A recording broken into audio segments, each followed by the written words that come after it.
disitulah makanya 10 ayat pertama ini dapat membentengi apabila kita paham, kita amalkan.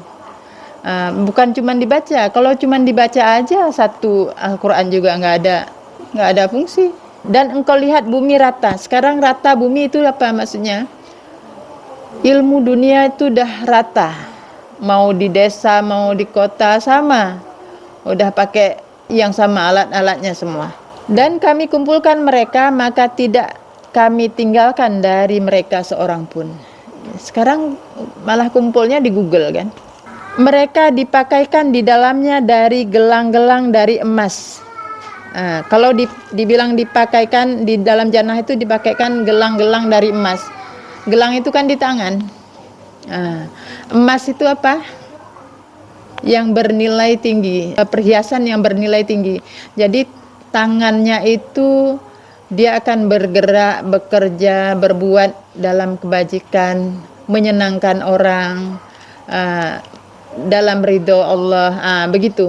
Itu yang dipakaikan gelang dari emas. Dan katakan yang benar dari Robbi kalian. Maka siapa yang dia kehendaki, lalu mereka percaya atau beriman. Dan siapa yang dikehendaki, lalu mereka ingkar. Sungguh kami sediakan bagi orang-orang zalim neraka atau api, meliputi terhadap mereka gejolaknya. Jadi itu disediakan untuk orang-orang zalim itu api itu apa? Kalau dalam kehidupan ini ya rasa nggak senang, panas, susah, gelisah, itu api. Dan jika mereka meminta minum, mereka diberi minum dengan air seperti timah mendidih, menghanguskan wajah-wajah, seburuk-buruk minuman dan seburuk-buruk tempat istirahat. Sungguh orang-orang yang beriman dan mengerjakan kebajikan, sungguh kami tidak menyia-nyiakan pahala orang yang berbuat baik. Mereka itu, bagi mereka jannah adenen, mengalir dari bawahnya sungai-sungai. Jadi untuk mereka itu jannah adenen, jannah tertinggi. Mereka dipakaikan di dalamnya dari gelang-gelang dari emas. Kalau dibilang dipakaikan di dalam jannah itu dipakaikan gelang-gelang dari emas. Gelang itu kan di tangan. Emas itu apa? Yang bernilai tinggi. Perhiasan yang bernilai tinggi. Jadi tangannya itu dia akan bergerak, bekerja, berbuat dalam kebajikan, menyenangkan orang, dalam ridho Allah, begitu. Itu yang dipakaikan gelang dari emas. Dan mereka memakai pakaian hijau. Hijau itu kan tenang ya, menunjukkan ketenangan. Memakai pakaian hijau. Pakaian itu menutupi dirinya. Dari sutra halus dan sutra tebal. Makna sutra halus ini, dia berbicara lembut, menyenangkan. Tapi juga sutra tebal ada. Maksud sutra tebal itu dia kan tegas orangnya, punya sikap tegas. Mereka bersandar di dalamnya atas dipan-dipan, santai. Sebaik-baik balasan dan sebaik-baik tempat istirahat. Di dunia aja udah dikasih istirahat. Dan buatlah untuk mereka perumpamaan ini ya. Perumpamaan dua orang laki-laki. Kami menjadikan untuk salah seorang keduanya dua kebun dari anggur, dan kami kelilingi keduanya dengan kurma, dan kami menjadikan di antara keduanya tanaman. Ini saya gambarkan biar jelas ya. Ini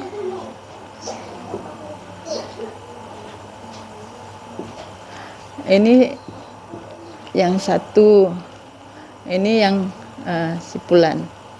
Nah, ini kan berteman ini. Kalau enggak ini A, ini B aja. Nah, jadi salah satu dari keduanya diberi 2 kebun. Kebun apa? Anggur. Nah, kebun anggur. Ini ada dikelilingi dengan kurma. Kurma. Ini kelilingnya kurma.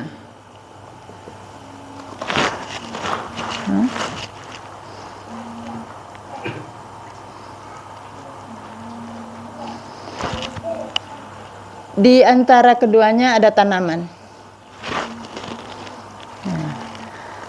Masing-masing kedua kebun mendatangkan buahnya dan tidak berkurang darinya sedikit pun.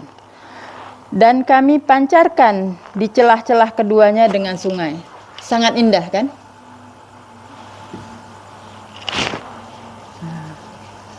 Kan sangat indah ini. Nah, kebunnya. Ini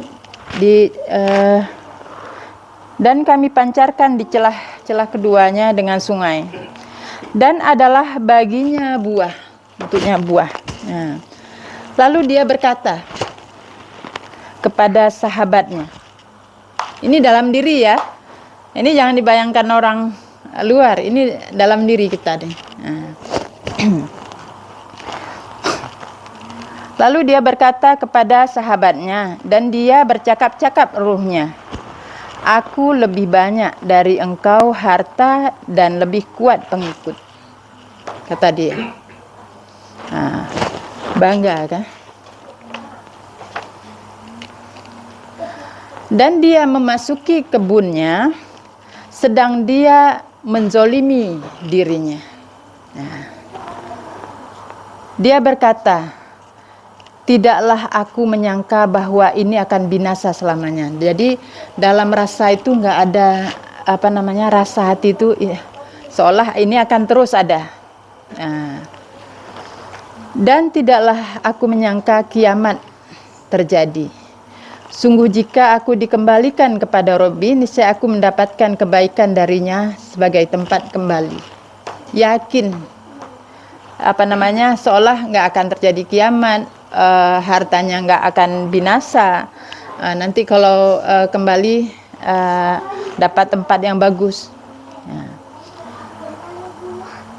Berkata kepadanya sahabatnya, ini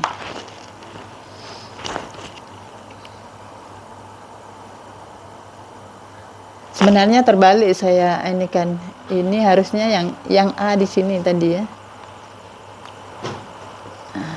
Karena ini yang banyak ini yang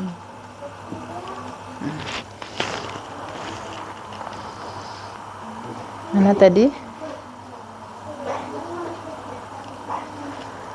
Berkata kepadanya sahabatnya yang ini ya.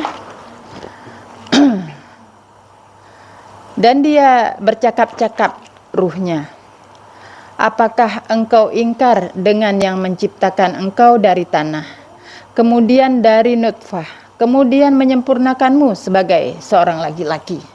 Jadi walaupun kita perempuan ini jangan dipikir enggak, ini sama laki-laki, kekuatan itu laki-laki. Ini mengatakan itu. Saya ulang lagi. Berkata kepadanya sahabatnya, dan dia bercakap-cakap ruhnya, apakah engkau ingkar dengan yang menciptakan engkau dari tanah, kemudian dari nutfah, kemudian menyempurnakanmu sebagai seorang laki-laki. Jadi dari tanah itu kan makanan itu asalnya dari tanah, kemudian nutfah itu kan hasil dari itu semua juga, baru disempurnakan jadi laki-laki. Akan tetapi dia Allah Rabbiku, tidak aku menyekutukan terhadap Rabbi dengan seorang pun. Nah, karena dia memang udah kenal ruh. Dan mengapa tidak ketika engkau memasuki kebunmu, engkau berkata, Masya Allah, tidak ada kekuatan kecuali kekuatan Allah. Sungguh pun engkau melihat aku lebih sedikit dari engkau harta dan anak-anak. Anak-anak ini maksudnya pengikut. Maka mudah-mudahan Robbi akan memberiku yang lebih baik dari kedua kebunmu. Dan dia mengirim atasnya angin kencang, angin panas dari langit. Lalu jadilah dia tandus licin. Nah, ini kata ruh. Jadi kalau kita berbuat zolim dalam diri, itu ini sebenarnya nggak terima. Ruhnya sebenarnya nggak terima. Makanya dia akan mengatakan seperti itu. Nah, jadi yang menghukum pertama itu bukan yang lain, tapi diri sendiri. Tersambung ya. Atau menjadi airnya surut. Sebenarnya ini nggak boleh berhenti. Saya ulang lagi. Maka mudah-mudahan Robbi akan memberiku yang lebih baik dari kedua kebunmu. Dan dia mengirim angin panas dari langit, lalu jadilah dia tandus yang licin. Atau menjadi airnya surut, maka tidak akan engkau mampu menemukan baginya.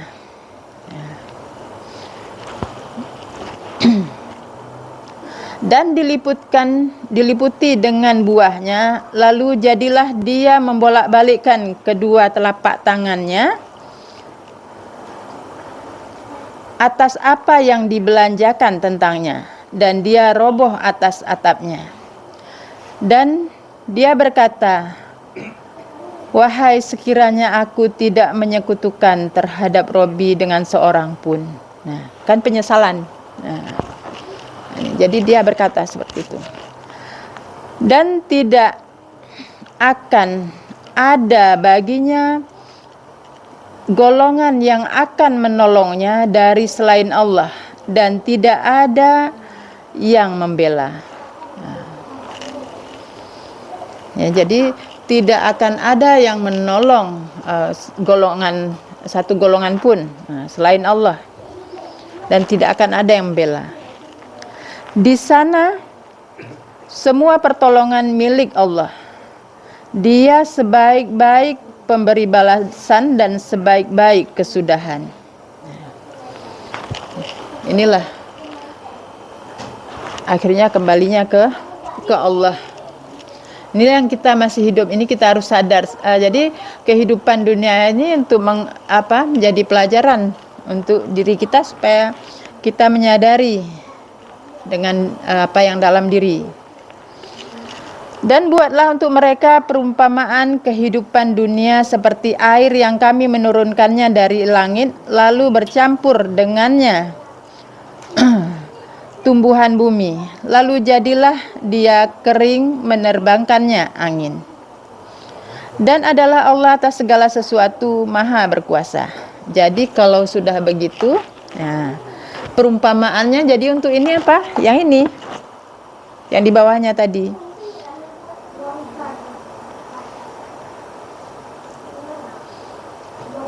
Dan buatlah untuk mereka, jadinya untuk mereka ini hasilnya, hasil kehidupan ini. Ini yang saya baca nih.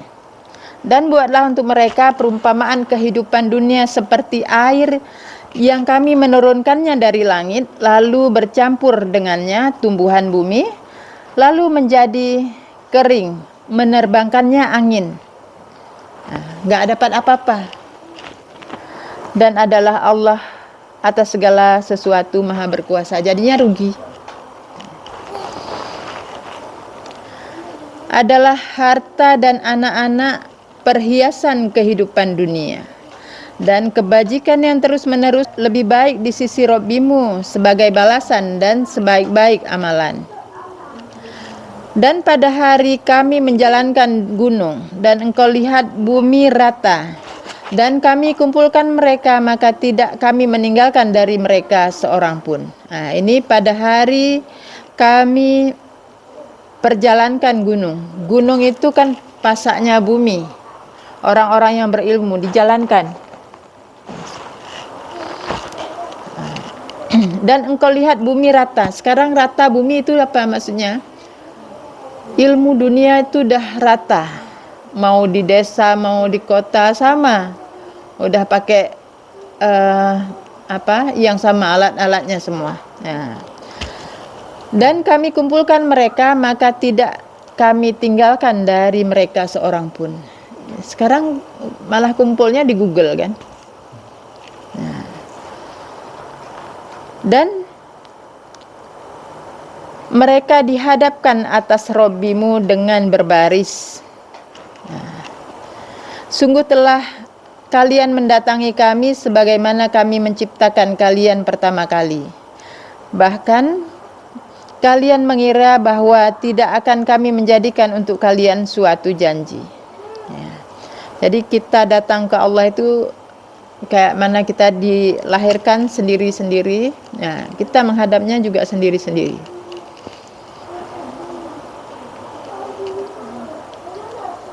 Dan diletakkan kitab, lalu engkau melihat orang-orang berdosa ketakutan dari apa yang di dalamnya, dan mereka mengatakan, wahai celaka kami, mengapa kitab ini tidak meninggalkan yang kecil dan tidak yang besar, kecuali mencatatnya, dan dia mendapati apa yang dikerjakan ada, dan tidak Robbimu menzolimi seorang pun. Ya, ini udah di pertengahan. Nanti lagi kita sambung enggak? Ini semua Al-Kahfi ini memang untuk mengenal diri. Jadi tadi kan saya sampaikan kalau 10 ayat pertama ini dapat menjadi benteng dari gangguan Dajjal. Itu diantaranya itu di ayat yang pertama itu karena dimulai dengan Alhamdulillah. Ya. Makanya seperti Al-Fatihah itu kemana-mana dipakai. Nah, ini begitu juga. Sehingga orang yang benar dia mengucapkan Alhamdulillah, segala puji bagi Allah, itu terhindar dari penyakit-penyakit hati. Nah, jadi kalau itu yang pertama, sudah ada benteng. Kemudian sungguh kami menjadikan apa yang atas bumi sebagai perhiasan baginya, supaya kami menguji mereka siapa di antara mereka yang lebih baik amalan. Nah, jadi orang-orang yang beramal baik ini jadi untuk kita sadari, kita renungi dan kita laksanakan. Nah, kemudian di sini tentang Ashabul Kahfi. Jadi di sini sudah dikenalkan kalau ruh itulah yang sebenarnya. Jadi kalau kita sudah berlindung di gua, kita sudah berada di makom hakikat, itu insya Allah kita akan terlindungi. Karena apa? Kita sudah tahu yang sebenarnya. Dari fitnah Dajjal itu kita memang harus seperti yang saya bacakan hadis kemarin itu, supaya masuk dalam rumah kunci pintu rapat-rapat, artinya yang kita dengar itu yang firman Allah. Nah, jangan angan-angan kita, jangan pikiran-pikiran kita. Kalau kita menggunakan akal pikir itu disitulah dirasuki.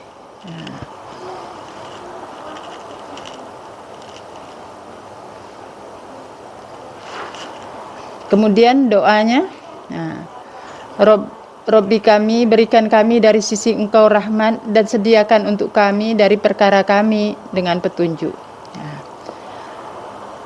Jadi doa ruh, semua ruh itu begitu. Jadi kita itu kalau kita sudah sadar yang mana kita, itu insya Allah, apalagi kita sudah berada di dalam rumah atau di dalam hakikat, di tingkatan hakikat. Kalaupun zikir kita sudah la ilaha illa anta, sudah antara aku dan engkau, itu disitulah makanya